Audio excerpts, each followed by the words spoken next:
오늘 주신 하나님의 말씀은 골로새서 2장 1절에서 7절 말씀입니다. 골로새서 2장 신약성경 325쪽에 있습니다. 골로새서 2장 1절에서 7절 말씀까지 한 절씩 기독합니다.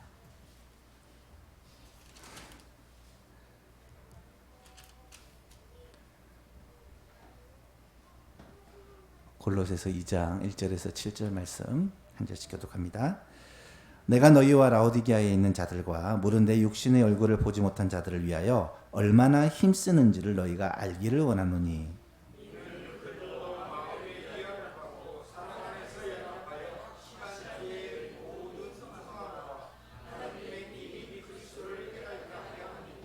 그 안에는 지혜와 지식의 모든 보화가 감추어져 있느니라.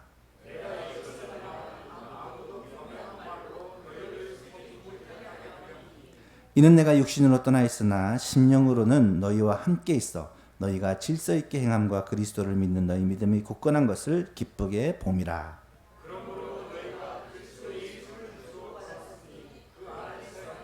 함께 있습니다. 그 안에 뿌리를 박으며 세움을 받아 교훈을 받은 대로 믿음에 굳게 서서 감사함을 넘치게 하라. 아멘. 하나님 우리 아버지와 주 예수 그리스도로부터 은혜와 평강이 여러분과 여러분의 가정과 예소방 교회에 충만하기를 축복합니다. 기도할 때마다 빠지지 않고 하는 기도요.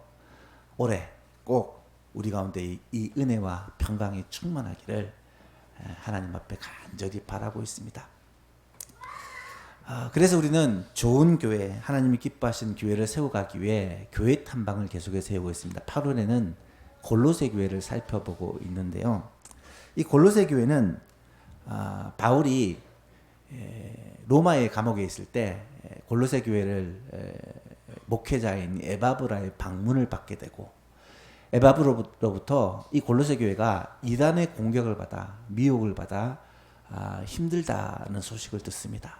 그 소식을 듣고는 곧바로 편지를 써서 이단을 경계하고 골로새 교회 성도들을 바로 세우기 위해 이 골로새서를 기록합니다. 그런데 골로새서 내용을 잘 보면 이단을 경계하는 내용도 물론 있지만 그거보다 훨씬 더 중요한 내용이 예수 그리스도가 누구신가에 대한 내용을 이야기를 합니다. 왜냐하면 잘못된 것을 구별하기 위해서는 자꾸 잘못된 것만 연구하면 안 되고 진짜를 알아야. 가짜 지폐를 어떻게 구별하죠? 늘 진짜만 만지는 사람은 그냥 탁 만져도 가짜가 느껴진다고 합니다. 늘 진짜만을 본 사람은 가짜가 구별이 된대요. 진짜 복음, 진짜 예수님, 이것이 무엇인지를 이 골로새서에서 바울이 가르쳐 주고 있습니다. 예수님이 누구신가에 대해서 우리가 지난 3주 동안 쭉 살펴보았는데요. 먼저 예수님은 우리를 죄와 사탄과 죽음의 권세로부터 속량해 주신 분이시다 라고 말씀을 살펴보았습니다. 두 번째로 예수님은 보이지 않는 하나님의 형상이시다.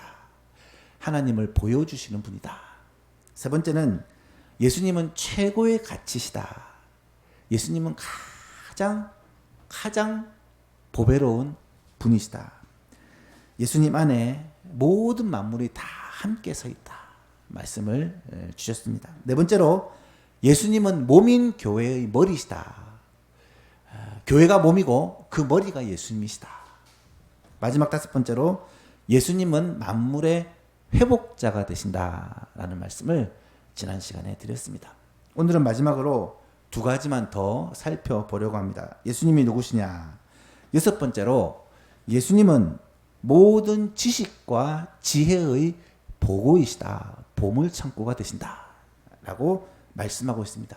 2절 하반절에 보니까 하나님의 비밀인 그리스도를 깨닫게 하려 함이니 그 안에는 그리스도 안에는 지혜와 지식의 모든 보화가 감추어져 있느니라. 본문에서 예수 그리스도를 하나님의 비밀이라고 설명하고 있습니다. 여러분, 비밀이라는 것이 무엇입니까? 사람들은 잘 모르지만 매우 중요한 것을 얘기할 때 비밀이라고 합니다. 사람들은 잘 모르지만 정말 중요한 게 바로 예수 그리스도, 복음이라는 거예요. 무슨 말입니까?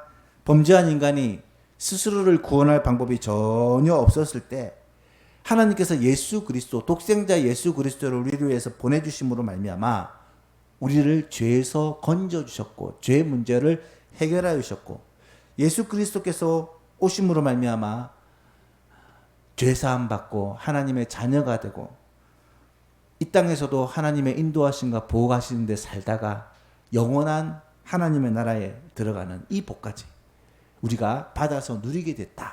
이것이 복음이고, 이 사실이 이 복음이 비밀이라는 거예요.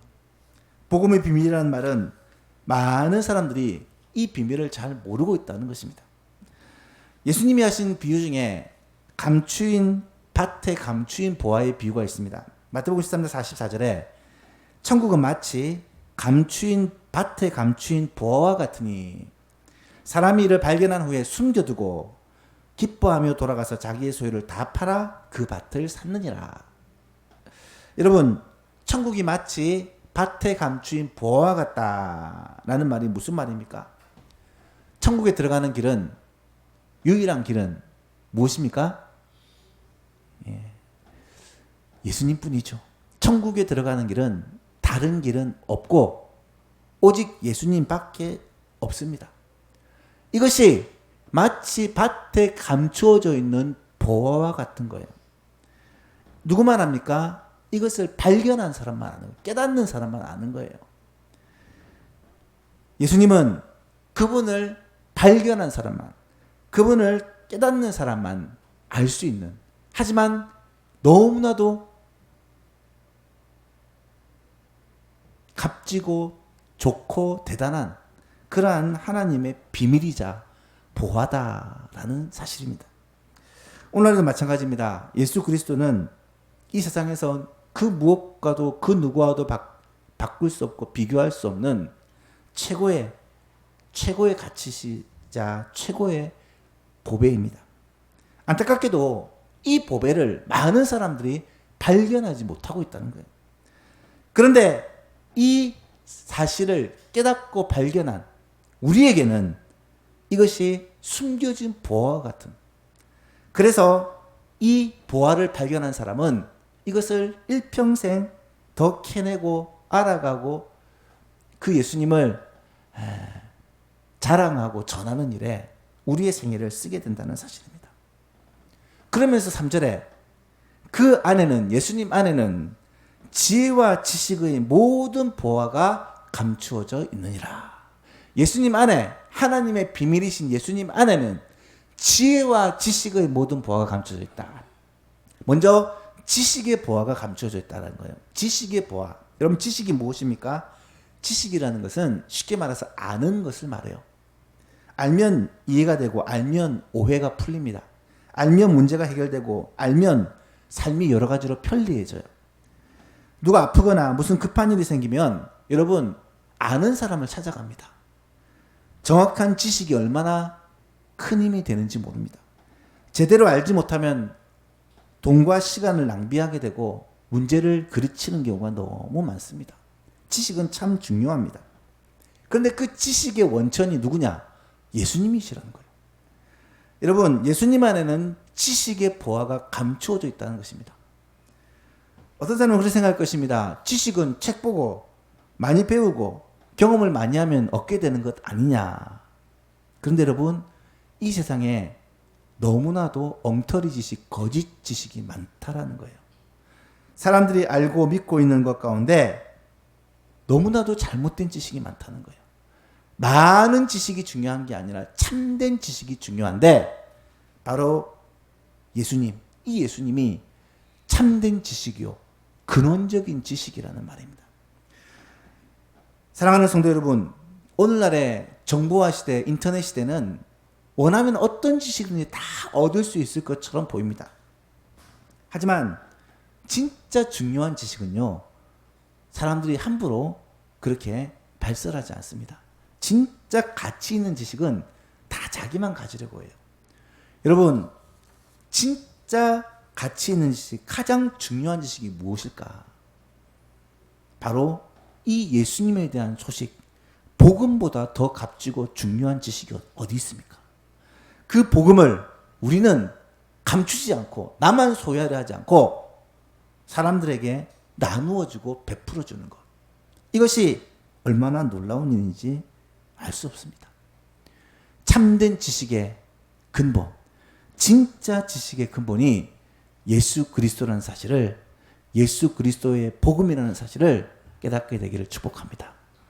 또한 이 예수님을 지식의 보화뿐만 아니라 지혜의 보화가 예수님 안에 감춰져 있대요. 지혜라는 것은 지식과는 약간 다릅니다. 지혜는 통찰력, 판단력, 의용력, 문제 해결 능력 이런 표현들로 하기도 합니다. 무슨 말입니까? 문제의 핵심을 파악하고 정확하게 분별하고 적절하게 대응하는 이런 모든 것들을 지혜라고 합니다. 단순히 아는 것이 아니라 아는 것을 활용할 수 있는 능력이 지혜죠. 여러분, 많이 공부했다고, 많이 안다고 꼭 지혜가 있는 것은 아닙니다. 많이 공부하지 않아도요, 학력이 대단하지 않아도요, 지혜로운 사람들이 굉장히 많아요. 생각해 보세요. 어릴 때 무식한 부모님이 삶의 여러 상황 속에서 얼마나 지혜롭게 행동했는지를 우리가 생각해 보시면 지혜라는 것은 지식과 같은 것은 아니다라는 것을 알 수 있어요. 실제로 하나님이 주신 지혜를 가지고 모든 것을 지혜롭게 하는 분들이 얼마나 많은지 몰라요. 교회를 섬기고 일을 해보면요, 같은 일을 해도 굉장히 지혜롭게 하시는 분들이 많고요. 인간관계를 하다 보면 너무너무 지혜롭게 관계를 풀어가는 사람들이 많고요. 무슨 일을 하다 보면 통찰력 있게, 직관력 있게 문제를 해결하시는 분들이 많아요. 이러한 지혜가 어디서 오느냐? 하나님으로부터 온다는 거예요. 성경에 보면 하나님께서 지혜를 주시는 경우를 많이 발견합니다. 솔로몬이 하나님께 지혜를 구하였을 때 하나님은 솔로몬에게 그전에도 없었고 그 후에도 없는 엄청난 지혜를 부어주셔서 그 지혜를 가지고 성전을 아름답게 짓고 그 지혜를 가지고 모든 나라 가운데 평화를 누리게 됩니다. 이런 지혜는 예수님께 부어졌습니다. 여러분, 예수님은요 정말 지혜로운 삶을 사셨어요. 현장에서 가늠하다가 잡혀온 여인을 예수님 앞에 끌고 왔습니다. 어떻게 하려고요? 예수님을 곤란하게 하려고. 사랑과 긍휼을 가르치신 예수님께서 현장에서 범죄하고 죄를 지은 이 여인을 어떻게 처리하시는지 시험하기 위해 데리고 온 거예요. 이때 예수님은 뭐라고 말씀하십니까? 사람들이 생각지도 못한 지혜의 말씀을 하세요. 너희 중에 죄 없는 자가 먼저 치라. 바리새인들이 한 번은 예수님을 걸려 넘어뜨리기 위해서 예수님에게 참 곤란한 질문을 합니다. 가이사에게 세금을 바치는 것이 옳습니까? 옳지 않습니까? 이 말은요, 이 가이사에게 세금 바치는 문제는 굉장히 예민한 문제입니다. 왜냐하면 당시 로마의 식민지였던 이 이스라엘이 로마의 황제인 가이사에게 세금을 바치는 것은 당연한 일인데, 이것은 민족을 부정하고 세금 바치는 것을 장려하는 것도 애매하고 바치라고 하는 것도 애매한 참 곤란한 질문입니다. 근데 예수님께서는 뭐라고 대답하신 줄 아십니까? 가이사의 것은 가이사에게, 하나님의 것은 하나님께 바치라. 정말 지혜로운 말씀을 하십니다. 하나님은 예수님에게 지혜를 한량없이 부어주사 하나님이 맡기신 사명들을 잘 감당하게 해주셨다는 사실을 우리는 압니다. 여러분, 우리도 마찬가지입니다. 이 땅을 살아가려면, 이 세상을 살아가면 정말 지혜가 필요합니다. 사람을 살리는 참된 지식이 필요하고 하나님께 주시는 참된 지혜가 정말로 필요합니다. 이런 지혜를 가지고 하나님께서 맡기신 일들을, 사명들을 잘 감당할 수가 있게 되는 것이죠. 그런데 이 지혜와 지식이 어디 안에 감춰져 있다고요? 예수님 안에 감춰져 있대요. 그래서 이 예수님을 우리가 만나고 예수님과 교제하면 지혜와 지식이 예수님 안에 있는 이 지혜와 지식이 우리가 발견하고 맛보고 누리고 나의 것으로 가질 수 있다는 말이에요. 그렇다면 왜 이러한 지혜와 지식이 오늘날 꼭 필요하냐? 4절 말씀해 보니까 내가 이것을 말하면 아무도 교묘한 말로 너희를 속이지 못하게 하려 함이라. 말씀드렸죠? 이 골로새 교회에 거짓 선생들이 들어와 가지고 이 교회를 휘집어 놓는 거예요. 자꾸 사람들을 교묘한 말로 속이는 겁니다. 요즘은 어떤가요? 요즘은 더 하죠. 얼마나 교묘하고 얼마나 속이는 것들이 가득합니까? 요즘 정치인들이 하는 말을 사람들이 안 믿습니다.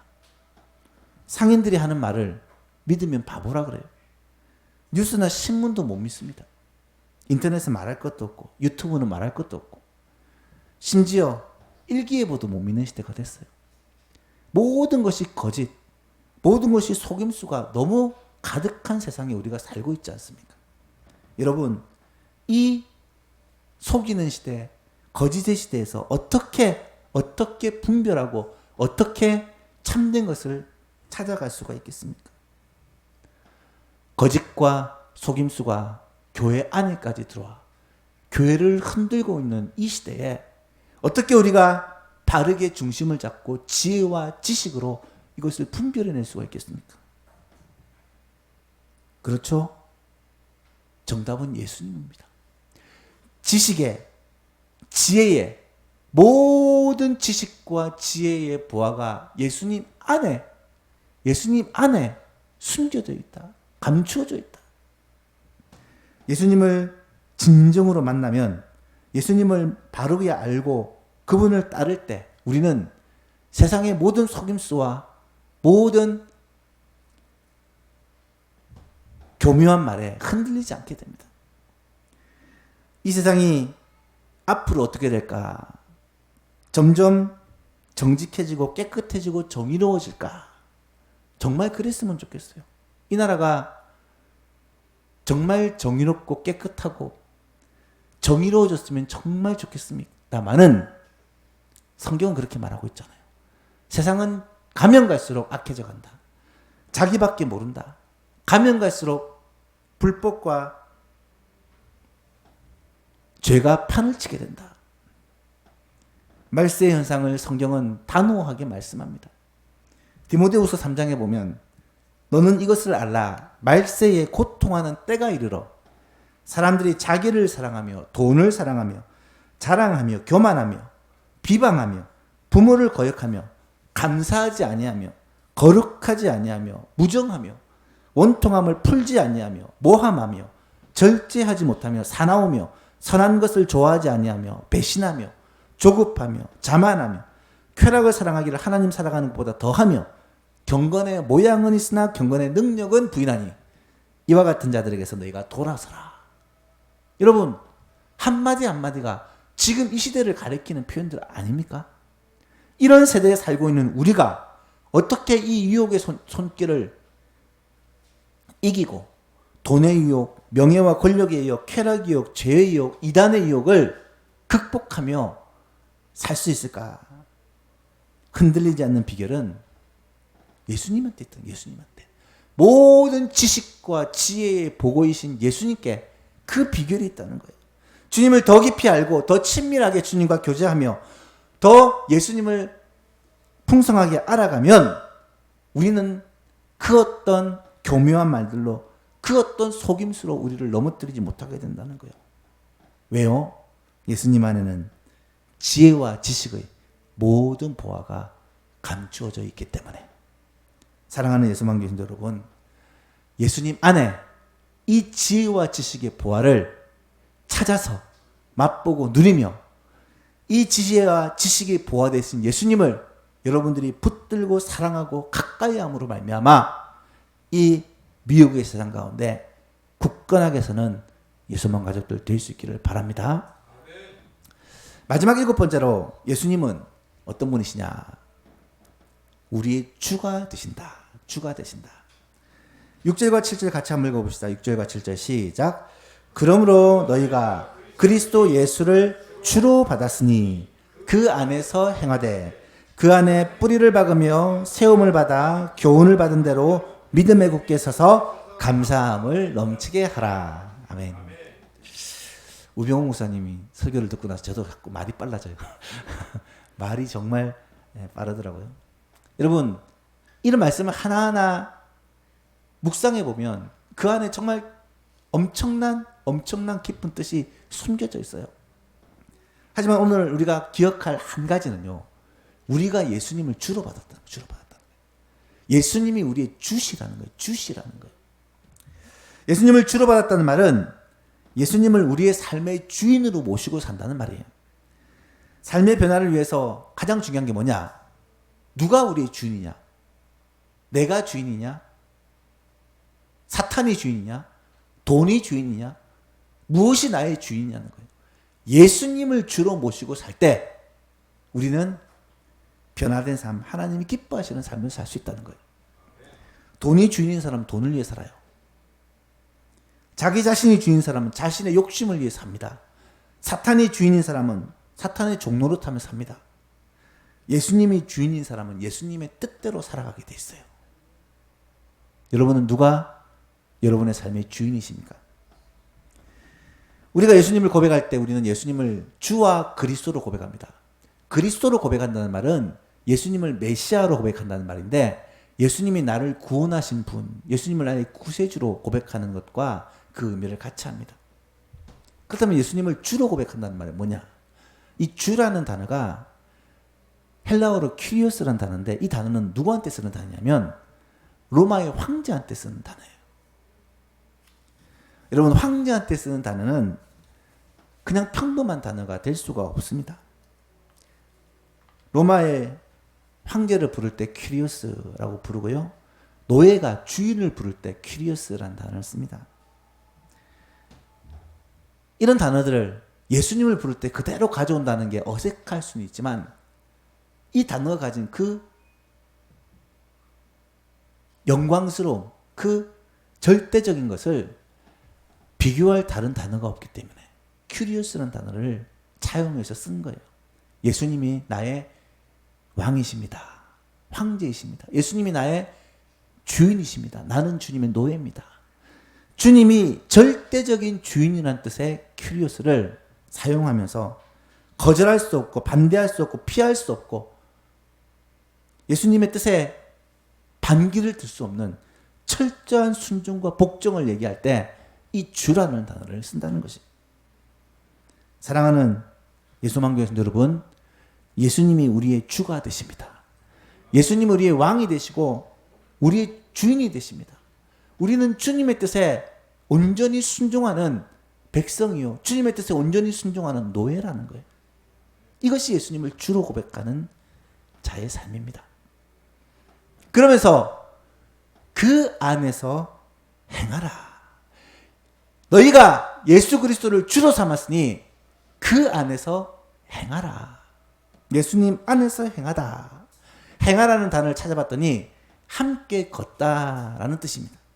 예수님을 주로 삼는 사람은 예수님과 함께 걸어야 된다는 거예요.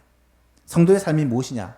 믿음이 뭐냐? 한마디로 얘기해서 우리의 주 되신 예수님과 함께 걷는 것이다.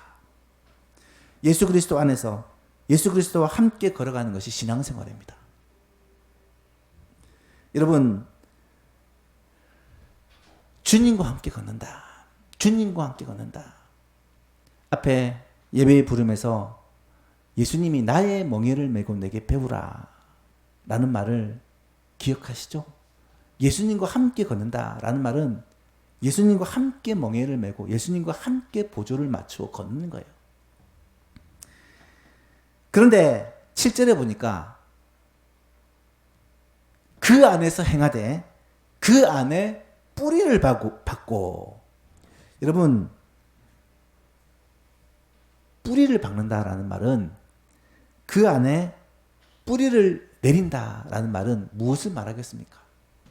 우리나라에서 많이 쓰는 뿌리 깊은 나무 들어보셨죠?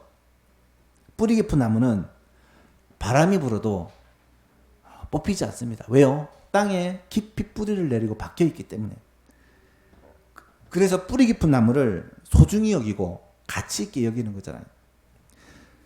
뿌리가 깊어지는 비결이 있는데, 예수님 안에서 뿌리가 깊어지는 비결이 있는데, 놀랍게도 예수님을 더 많이 알고 예수님을 더 친밀하게 지내는 게 아니라 그 안에서 행하되 예수님의 말씀을 따라 행할 때 예수님 안에서 뿌리가 깊어지게 된다는 거예요. 여러분 7절을 다시 보십시오. 그 안에 뿌리를 박으며 그 안에서 세움을 받아 그 안에서 교훈을 받은 대로 믿음에 굳게 서서 감사함을 넘치게 하라. 전부 다 행함을 말하고 있어요. 예수님 안에서 행하라. 예수님 안에서 행하라. 어떻게요? 예수님께 뿌리를 내리고 세움을 받고 교훈을 받은 대로 믿음에 굳게 서서 감사함으로 넘치게 하라. 어떤 사람은 그렇게 말합니다. 뿌리 깊은 신앙은 오래 믿은 사람이다. 20년, 30년을 믿은 사람이다. 어떤 사람은 그렇게 말합니다. 우리 가정은 5대째 예수 믿는 가정이다. 제가 그렇거든요. 5대째 예수 믿는 가정이 뿌리 깊은 믿음의 사람이다. 여러분 과연 그럴까요? 예수님을 20년, 30년 믿으면 5대째 예수님 믿으면 신앙의 뿌리가 깊어질까요? 여러분 주님은 말씀하십니다. 이는 혈통으로 나지 않냐고 육정으로 나지 않는다. 사람의 뜻으로 나지 않는다. 신앙이라는 것은 믿음이라는 것은 오래 믿는다고 대가 이어진다고 저절로 생기는 게 아니라는 거. 믿음대로 행할 때 예수님의 말씀대로 행할 때 예수님의 뜻대로 살아갈 때 그 믿음의 뿌리가 예수님 안에 깊이 박히게 되는 거예요. 예수님의 말씀대로 순종하는 것. 이것은 우리의 믿음의 뿌리가 점점 깊이 박혀서 어떤 상황에서도 흔들리지 않은 견고한 믿음을 갖게 하는 최고의 방법이라는 사실을 깨달을 수 있기를 바랍니다. 예수님의 말씀대로 사는 것, 예수님의 말씀대로 순종하는 것, 예수님의 뜻대로 감사하며 살아가는 것. 여러분 이것은요 결국 예수님께 깊이 뿌리를 내리는 것이고 그로 말미암아 우리의 가정도 우리의 직장도 우리의 사업도 우리의 삶의 모든 것도 견고하고 흔들리지 않는 믿음의 사람이 되는 거예요. 사랑하는 예수망교인 여러분, 여러분에게 예수님께 대한 확신과 믿음이 있고 예수님을 주로 섬기고 그 뜻과 그 말씀대로 순종하는 이 행함이 있다면 우리는 분명 예수님 위에 깊이 뿌리를 내리고 잘 자라서 주님이 귀하게 쓰시는 하나님께서 복 주시는 그러한 사람이 되어지고 그러한 가정이 되어지고 그러한 교회가 되어질 줄로 믿습니다.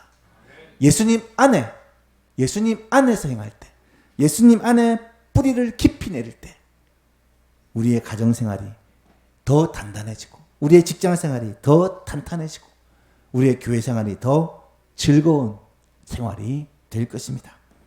주님과 동행하는 삶, 주님과 함께 걷는 삶은 바로 이런 삶이다 라는 사실을 꼭 기억할 수 있기를 바랍니다. 말씀을 맺고자 합니다. 오늘은 마지막으로 예수님에 대해서 두 가지를 생각해 보았습니다. 첫 번째가 뭐였습니까? 예수님은 모든 지식과 지혜의 보고이시다. 지식과 지혜 너무 소중하고 필요한데 예수님 안에 그 지식과 지혜의 보물이 다 감춰져 있다는 거예요. 이 보물을 발견하고 찾고 맛보고 누리며 살아가는 예수만 가족들 될 수 있기를 바랍니다. 두 번째로 예수님은 우리의 주가 되신다. 왕이 되신다. 주인이 되신다. 우리의 삶의 주인이 되신다. 그 예수님의 뜻에 우리가 온전히 순종하고 그 안에서 행할 때, 그 안에서 예수님과 함께 걸어갈 때, 예수님의 말씀에 순종할 때, 예수님의 뜻에 따라갈 때 우리의 삶에 뿌리가 깊이 내려서 흔들리지 않는 신앙, 많은 열매를 맺는 신앙, 하나님의 복을 받는 그런 복된 신앙인이 될 수 있다는 사실을 꼭 깨닫고 그렇게 살아가는 예수만 가족들, 우리 예수만 교회가 될 수 있기를 주님의 이름으로 축복합니다.